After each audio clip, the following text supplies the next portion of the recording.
سهات الشعر واشعل فتيله وانظم الابيات ووصل لي مرادي للكريم اللي يساوي له قبيله الكفو عبد الرحمن عن المبادئ والله انه يستحق 2000 شيله والشعر يرسم وينطق له ودادي والله اني لا افتخر به وانتقي له كل جزله يرتضيها له فوادي هذا يلي لا وقف طلب طويله عبد الرحمن والفخر باسمه ينادي اشهد انه وافي ما فيه حيله والفعايل شاهده والصيت بادي محزمي والنعم به درع الثقيله موقفه والله ينو مثله بلادي الحميدي عبد الرحمن شيخ جيله وبالجمايل حازله منصب ريادي صالح ابوك اللي له سيره جليله راعي الطالات بالموقف حيادي والحميدي رابتك نعم القبيله فالشدايد اهل صمرات شدادي من علي الشهري تعابير وشيله لك يا عبد الرحمن من صدق الودادي خوتك هي راس مالي والحصيله خوة على النقل طيب المرادي جعل ربي ديمه سنين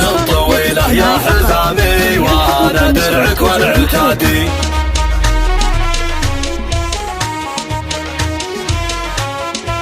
هاجسيهة الشعر واشعل فتيله وانظم الابيات ووصل لي مرادي للكريم اللي يساوي له قبيله الكفو عبد الرحمن عن المبادئ والله انه يستحق 2000 شيله والشعر يرسم وينطق له ودادي والله اني لا افتخر به وانتقي له كل جزله يرتضيها له فوادي هذا يلي لا وقف طلب طويله عبد الرحمن والفخر باسمه ينادي اشهد انه وافي ما فيه حيله والفعايل شاهده والصيت بادي محزمي والنعم به درع الثقيله موقفه والله ينو مثله بلادي الحميدي عبد الرحمن شيخ جيله وبالجمايل حازله منصب ريادي صالح ابوك اللي له سيره جليله راعي الطالات بالموقف حيادي والحميدي رابتك نعم القبيله فالشدايد اهل صمرات شدادي من علي الشهري تعابير وشيله لك يا عبد الرحمن من صدق الودادي خوتك هي راس